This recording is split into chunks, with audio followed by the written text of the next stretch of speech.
Dans le cadre actuel, nous sommes immergés par les réseaux sociaux. On pourrait croire que les individus ont accès à une large palette d'idées et d'opinions. Or, ceci semble être contraire à la réalité. C'est ce que nous cherchons à montrer dans ce projet. Pour cela, nous nous sommes basés sur les campagnes présidentielles de 2017 via Twitter.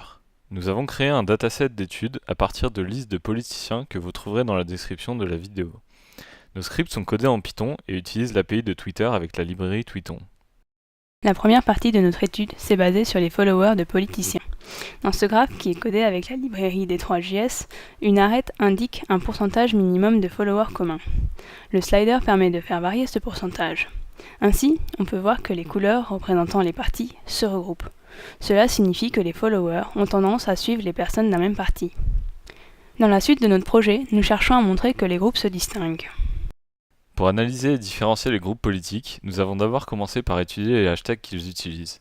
Pour mettre en évidence des hashtags qui caractérisent les différentes opinions politiques, nous avons utilisé l'exceptional model mining.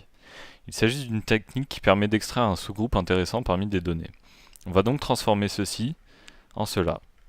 On observe ici qu'on a trouvé un sous-ensemble pour lequel les attributs cibles sont fortement corrélés.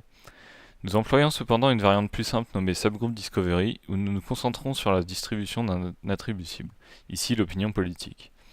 Dans notre cas, on cherche à identifier un groupe politique à travers l'utilisation des hashtags de ses membres.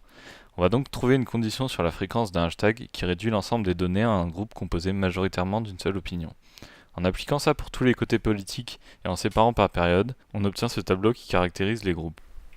Nous avons ensuite utilisé un autre modèle afin d'extraire les thèmes des ensembles de tweets. C'est le modèle LDA pour Latent Dirichet Allocation. Le fonctionnement est basé sur les lois bayésiennes et l'allocation Dirichet. Il y a d'abord une distribution des topics par document, puis des termes par topic, une probabilité d'un mot d'appartenir à un topic, et enfin la probabilité d'un mot selon la probabilité du topic à générer ce mot. Ces étapes sont répétées un grand nombre de fois choisies par l'utilisateur. À l'aide du logiciel Nime, nous avons fixé ce nombre à 1000 et lancé l'algorithme pour 4 topics sur les tweets d'un même côté politique. Ainsi, pour chaque côté, le résultat est une liste de termes par topic. La visualisation nous permet d'observer une stabilité dans le temps et des différences entre les groupes. Enfin, nous avons fait 2 analyses sémantiques et lexicales. La première nous donne la fréquence et la répartition des hashtags dans le temps. La deuxième, l'utilisation de termes spécifiques grâce au logiciel LibTrops. Toutes ces analyses nous confirment une distinction d'informations selon l'opinion politique.